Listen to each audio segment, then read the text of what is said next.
지난밤에 평안하게 주무셨습니까? 저도 아주 잘 잤습니다. 오늘도 새벽인데 먼 길 오셨습니다. 여러분의 수고를 아시는 하나님께서 오늘 이 새벽에도 크신 은혜를 물 붓듯이 풍성하게 여러분에게 부어주시기를 기도합니다. 사람에게는 이성이라고 하는 것이 있답니다. 그 이성이 있어서 짐승과 구별된다고 하죠.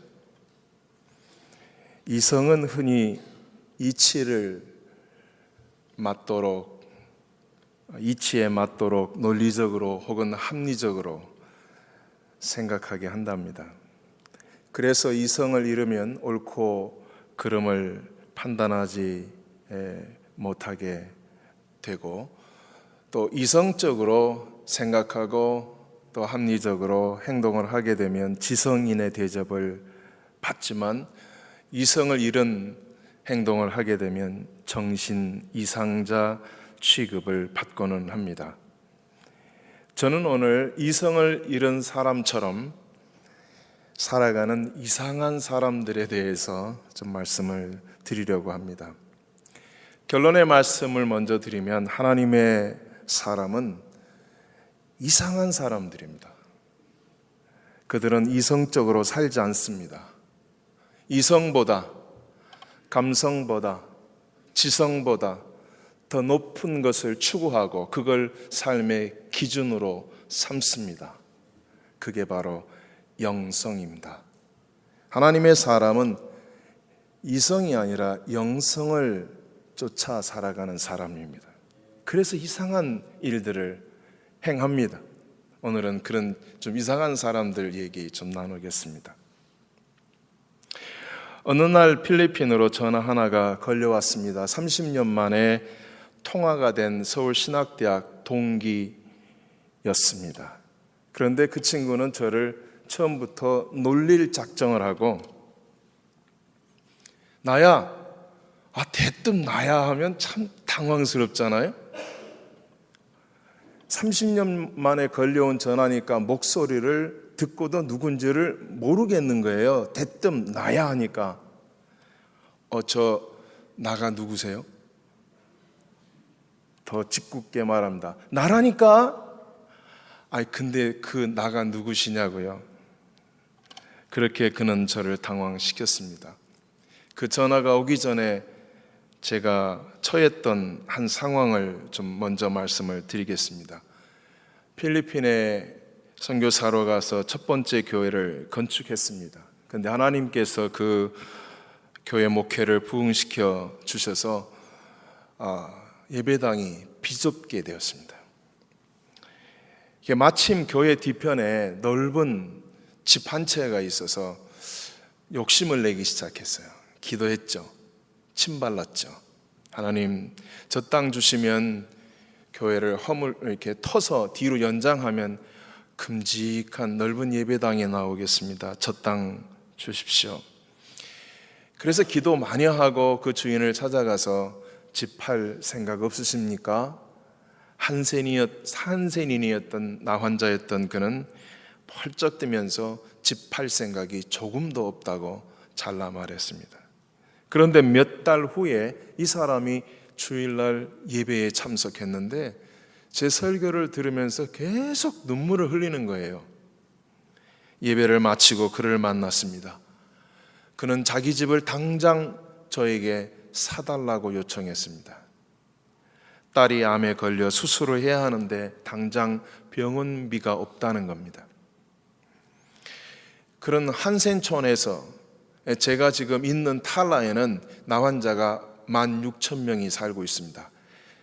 걸어서 이쪽에서 이쪽까지 15분이면 가는 그 작은 마을에 나 환자만 16,000명이 사는데, 그곳에서 당장 그 돈을 지불할 수 있는 사람이 없는 거예요. 외국 사람 외에는. 그게 저한테 온 거예요.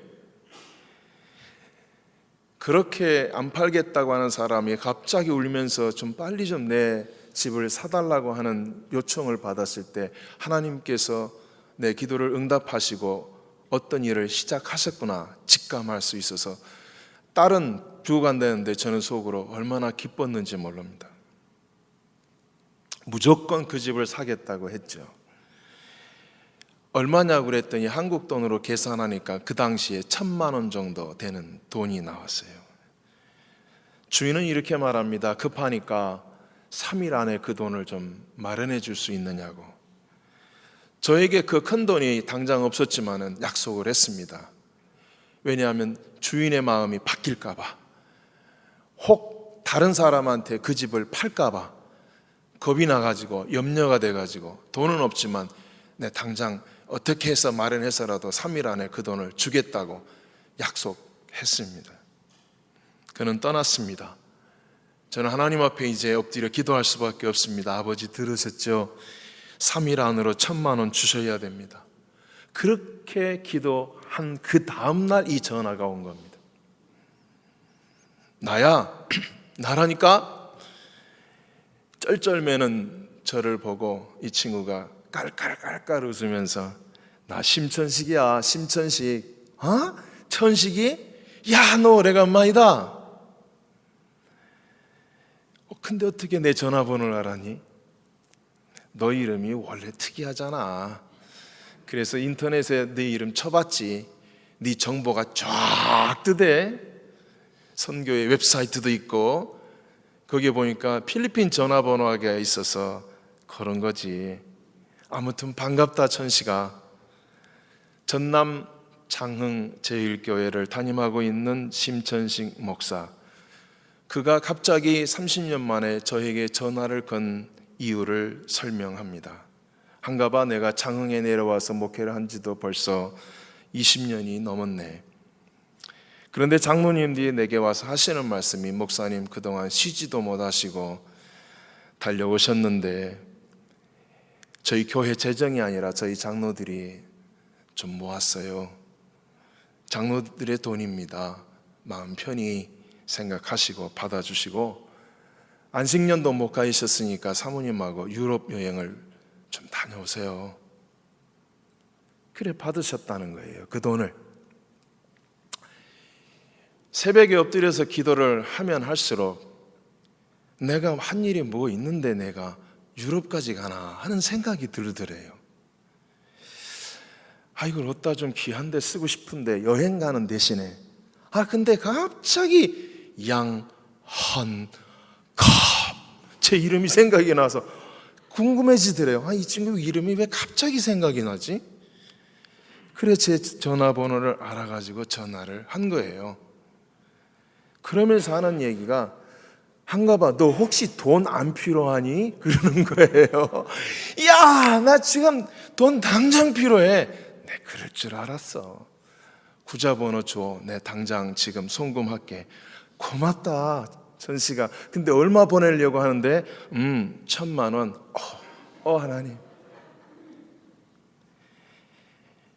하나님 너무 완벽하시잖아요. 너무 정확하시잖아요. 모든 걸 아시잖아요. 모든 것을 컨트롤 하시잖아요. 그 하나님을 찬양합니다. 심천식 목사 정상적인 사람 아니죠. 유럽 여행을 포기하고 그 큰 돈 1,000만 원을 덜컥 필리핀으로 던져버리는 그 사람은 이상한 사람이에요. 그래서 하나님의 사람은 늘 그렇게 평범치 않는 일을 저질러요. 또 한 사람을 소개합니다. 저희 필리핀 달라 교회에 세실리아 할머니가 계십니다. 85세 된 할머니이신데요. 한센병으로 다리를 잃었고 10손가락이 다 없어요. 여기가 없는 게 아니라 여기가 없어요. 누가 옆에서 도와주지 않으면 수저질 젓가락질도 못하는 10손가락이 없고 발이 없는 노인이에요. 그분에게 40년 전에 산 조그만한 땅이 있었어요. 달라에서는 제법 큰 땅이에요. 큰 터가 있지만은 그분이 사시는 집은 아주 작은 오두막 같은 방 하나짜리 집이에요. 혼자 사세요. 양철 지붕은 삭아서 비가 오면 주룩주룩 방 안으로 비가 쏟아집니다. 그런데 그 할머니가 그 집터를 교회에 헌납하겠다는 거예요. 이 얘기를 전해 들은 그 자녀들이 막 헐레벌떡 뛰어와가지고 엄마 미쳤느냐고, 엄마 미쳤어? 엄마 이제 죽으실 날 가까이 있는데 그런 건 당연히 자식들한테 주고 가셔야지. 엄마 정신 차려. 동네 사람들도 세실리아 할머니에게 와서 우리한테 팔면 좋은 값을 주겠다고 했지만 할머니는 단호하셨습니다. 그리고 며칠 후에 자녀들 동네 사람을 다 불렀고 저까지 불렀습니다. 그리고 명의 이전하는 서류에 모든 사람들이 보는 앞에서 할머니가 사인을 하셨습니다. 자녀들과 동네 사람들은 계속해서 고개를 흔들면서 엄마 미친 거야, 엄마 미친 거야. 세실리아 할머니는 그처럼 나드향 한 옥합을, 그 비싼 옥합 향유를 다 깨트려 예수님의 발 앞에 부었던 것처럼 세실리아 할머니는 그가 가진 전부를 그렇게 내놓았습니다. 집은 허름한 오두막 하나였지만 그것은 그분이 가진 전부였습니다. 하나님의 사람은 그렇게 이상한 일을 합니다. 또 한 사람을 소개할까 합니다. 이분은 세실리아 할머니하고 연관된 사람이기 때문에 묶어서 좀 소개를 하고자 합니다. 저는 이 세실리아 할머니가 그의 집과 터를 교회에 내놨기 때문에 그 땅 위에다가 그 할머니처럼 나환자로 가족이 없이 독거노인으로 살아가는 분들이 굉장히 많거든요. 그러한 분들을 돌아가실 때까지 저희가 모실 수 있는 양로원과 같은 선교관을 지어야 되겠다, 그 마음을 주셨어요. 그래 플랜을 했더니 한 4만 불, 한 4천만 원 정도의 그 견적이 나왔어요. 기도해야죠. 돈 없으니까. 선교사가 뭐 장사하는 사람도 아니고 기도했죠. 하나님, 한 4만 불이 나왔어요. 우리 할머니, 할아버지들, 나환자 할머니들 돌아가실 때까지 케어할 수 있도록 이 집을 짓게 해주세요.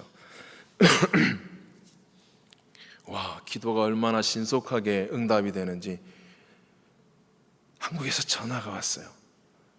박 장로님이라고 하는 분이 전화가 왔는데 일시불로 한 분이, 그분이 4만 불을 헌금하겠다는 거예요. 그게 서울 좀 나오래요. 나갔죠. 만났죠. 한 석 달 후에 이걸 다 저한테 보내겠다고, 석 달 후에 자기가 그때 올 때 4만 불을 가지고 오고 그때 기공식을 했으면 좋겠다. 네, 그러면 그렇게 하시죠. 날짜를 잡았어요. 기공식을 준비하는데 열흘 전에 이런 소식이 옵니다. 근데 선교사님, 조건이 하나 있습니다. 4만 불을 제가 헌금하는데 조건이 있습니다. 네, 뭔데요, 장로님? 그 세실리아라고 하는 이름을, 세실리아 선교관이라고 하는 세실리아 그 할머니 이름을 내려주시고 우리 아버지 이름으로 해주세요, 그러는 거예요.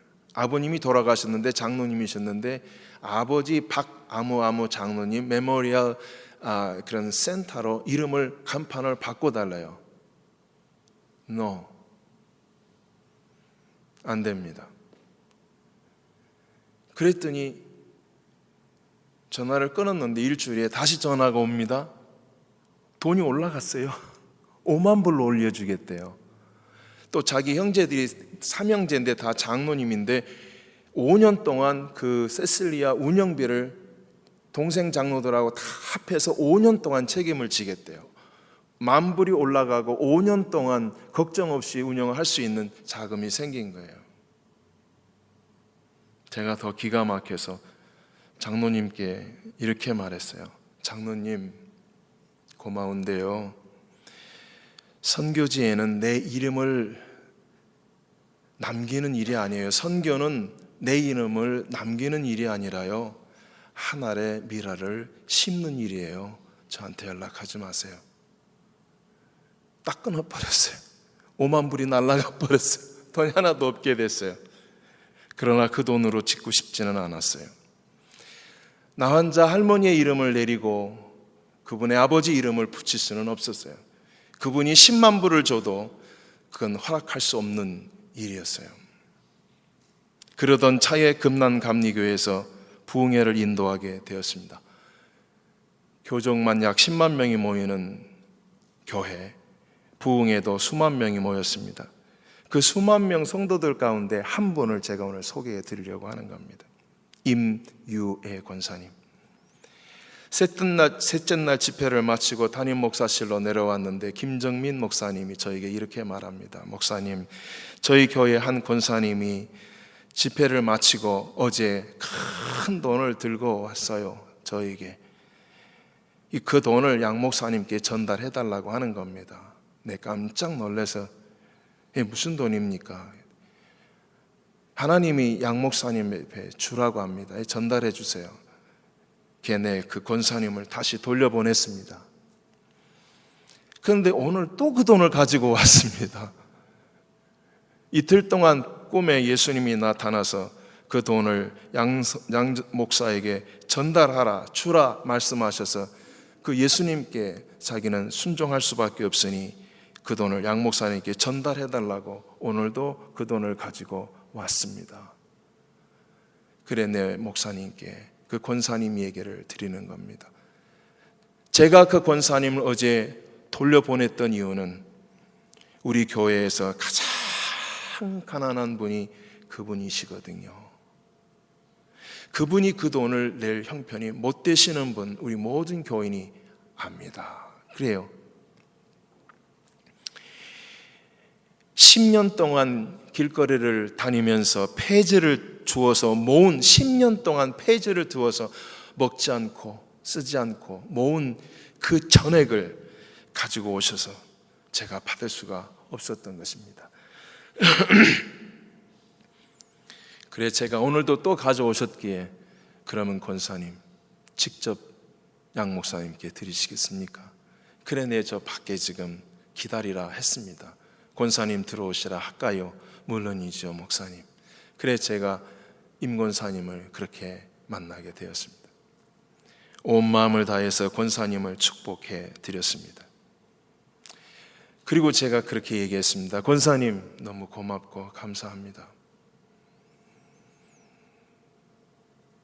세실리아 선교관이 완공이 되면 내 꼭 권사님 필리핀에 모실게요. 비행기 안 타보셨죠? 아이고 그럼요. 꼭 오셔야 돼요. 아이고 아닙니다. 저 못 갑니다. 저 같은 사람이 어디 거기까지 갑니까? 아닙니다. 못 갑니다. 꼭 오셔야 됩니다. 모든 경비 제가 됩니다. 꼭 오십시오. 임유애 권사님 역시 세상 사람들이 이해할 수 없는 이상한 사람이잖아요. 제가 좀 사진 보여드리겠습니다. 세실리아 할머니 한번 좀 보실까요? 명의 이전 서류를 사인하고 제가 찍은 사진인데 열 손가락이 저렇게 없는 나 환자 할머니가 그의 집터를 다 드린 겁니다. 저렇게 허름한 오두막 같은 저는 양철 지붕 저 집을 다 헐고 저기에 세실리아 선교관을 저렇게 아름답게 세웠습니다. 그리고 헌당할 때 임유애 권사님 모셨습니다. 심천식 목사님, 세실리아 할머니, 임유애 권사님 그분들은 그런 큰 결정을 내릴 때 너무도 쉽게 내리시는 것을 저는 보았습니다. 그분들은 그 소중한 그 엄청난 큰 돈을 왜 자신을 위해서 쓰지 않았을까요? 왜 그 돈을 자식들에게 물려주지 않았을까요? 그 해답은 오늘 본문에 있습니다.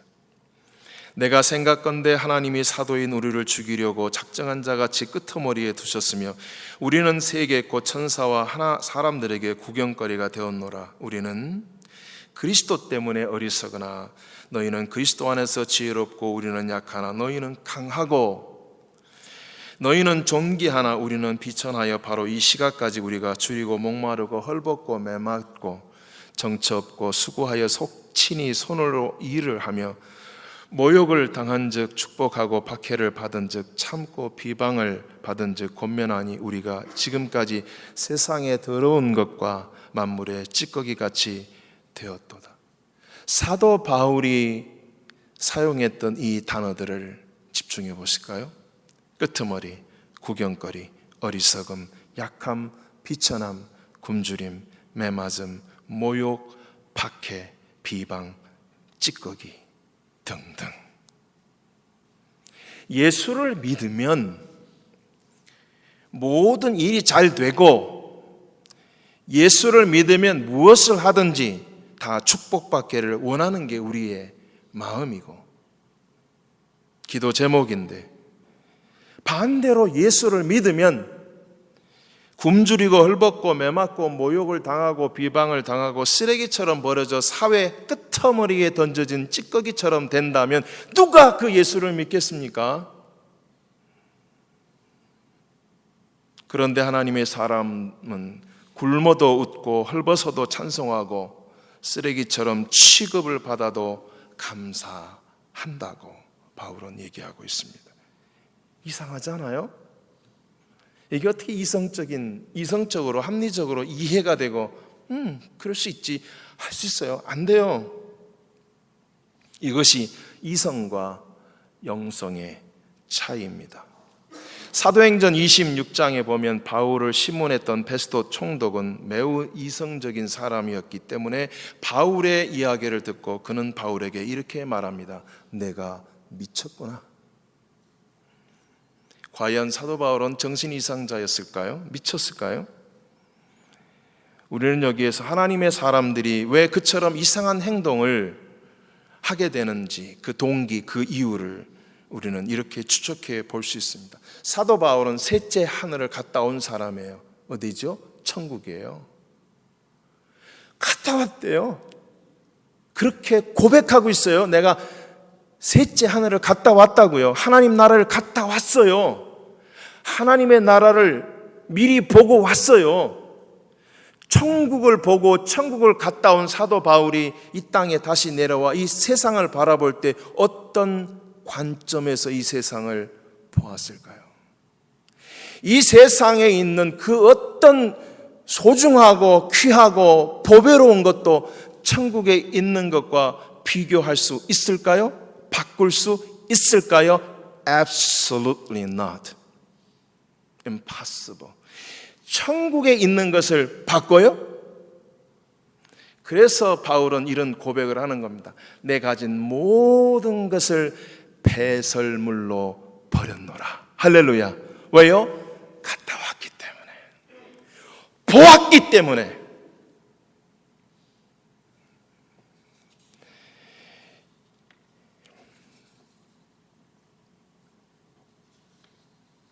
심천식 목사, 세슬리아 할머니, 임유의 권사님, 이 세 분들에게 있는 공통점이 있어요. 여러분 보이세요? 이 사람들에게 있는 공통점, 한국 사람, 필리핀 사람 다른데 공통점이 있어요. 그것은 그들에게는 플랜 B, 플랜 C 없어요. 그들에게 있는 것은 오직 하나, 플랜 A만 있는 거예요. 그게 공통점이에요. 플랜 A가 뭐예요? 주님이 원하시면. 할렐루야. 그 하나밖에 없어요. 그 사람들이 생각하고 집중하는 것은 주님이 원하시면.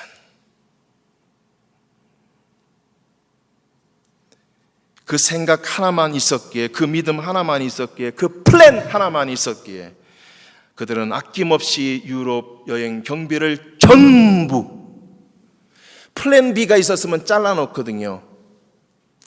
전부를 드리는 것은 플랜 B, 플랜 C가 없다는 뜻이에요. 하나밖에 없는 거예요. 그러니까 전부를 드리는 거예요. 다 드리는 이유는 나는 플랜 하나밖에 없기 때문에. 집 한 채 전부를 10년치 길거리에서 준 폐지로 팔아서 모은 그 엄청난 돈을 아낌없이 드리는 것은 그에게는 플랜 B, C가 없거든요. 그러니까 다 드리는 거예요.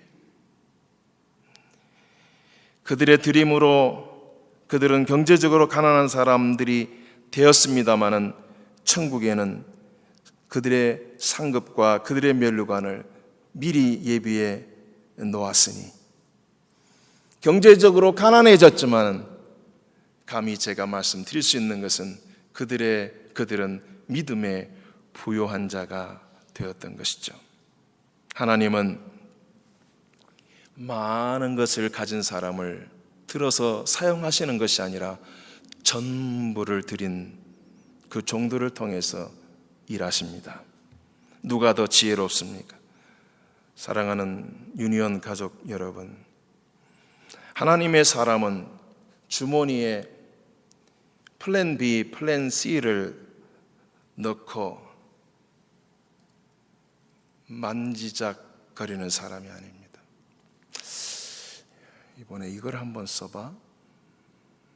그들은 이런 플랜을 주머니에 생각 속에 넣지 않고 살아갑니다. 하나님의 사람은 그래서 간단합니다. 심플합니다. 하나님이 원하시면 몽땅 전부 다. 왜? 내 가진 모든 것이 아버지의 것이니까, 내 것이 아니니까. 할렐루야. 이 세상의 많은 사람들은 이성적인 판단 혹은 학교에서 배운 지성을 자신들이 앞으로 걸어가는 인생의 나침판으로 사용합니다. 그러나 하나님의 사람들은 그런 걸 나침판으로 사용하지 않습니다. 자기의 판단을 나침판으로 사용하지 않습니다. 그들은 심플합니다. 하나님이 가! 라고 하면 그곳이 어디든지 갑니다. 하나님이 해! 라고 말씀하시면 그 일이 무슨 일이든 순종하고 합니다. 그래서 그들은 하나님의 사람들입니다. 그래서 이 세상 사람들에게서 우리가 들을 필요가 있는 것은 뭐냐면, 예수 믿다가 세상 사람들에게 우리를 보고 당신 정상 아닌 것 같아. 미쳤어? 아우 세상에. 교회 가서 그렇게 있으면 뭐가 달라져? 난 당신같이 이렇게 예수 믿는 사람 광신자 같아. 오지 마. 이해를 못하는 거예요. 많은 사람들이 교회 안에 있으면서 주머니에 이런 걸 넣고 플랜 B, 플랜 C를 넣고 살아갑니다. 이걸 만지작거리기 시작하면 이 만지작거림이 우리에게 불신앙을 주고요, 우리에게 불순종을 주고요, 나에게 많은 옵션이 있다라고 생각하는 그 오만함이 스스로 함정에 빠지게 되고, 그 함정은 하나님의 뜻으로부터 더 멀리 떠난 삶을 살게 합니다. 만지작거리지 마세요. 임유애 권사님 이런 거 안 갖고 살았어요. 심천식 목사, 세실리아 할머니 이런 거 가져본 적도 만지작거려 본 것도 없어요. 너무 똑똑해서, 너무 플랜을 잘해서 우리는 우리 스스로, 우리 지식에, 지혜에 우리는 그렇게 또 다른 함정에 우리 스스로가 빠지는 거죠. 영리한 사람들은 이렇게 말합니다. 내일을 모르잖아. 불안하지 않아? 그래서 그들은 새로운 사업을 위해 플랜 B, C, 자녀들을 위해 플랜 B, C, 자신의 노후를 위해서 플랜 B, C를 만들어 가고요. 그런 플랜도 하지 않고 살아가는 사람을 보면 계획성도 없이 무식한 사람들이야, 답답한 사람들이야 조언을 해줍니다. 이보게 내일 무슨 일이 일어날지도 모르는데 그렇게 그냥 막연히 살아. 좀 플랜을 해. 플랜을 미리미리 좀 대비를 하고 살아야 될 거 아니야 라고 얘기합니다. 과연 지혜로운 조언이고 충고일까요? 많은 경험에서 나온 그러한, 또 그 많은 경험이 우리에게 주는 어떤 처세술, 이렇게 살아야 안전하게 노후가 힘들지 않게 살아갈 수 있다라고 하는 그것, 이건 다 믿음이 아니라 그런 데서 온 거잖아요. 우리의 생각, 우리의 경험, 세상에서 배운 처세술에서 우리가 지금 디자인하고 플랜하고 있잖아요. 그러니까 뭐예요? 복잡해요. 생각이 복잡해요. 그러니까 이해를 못하는 거예요.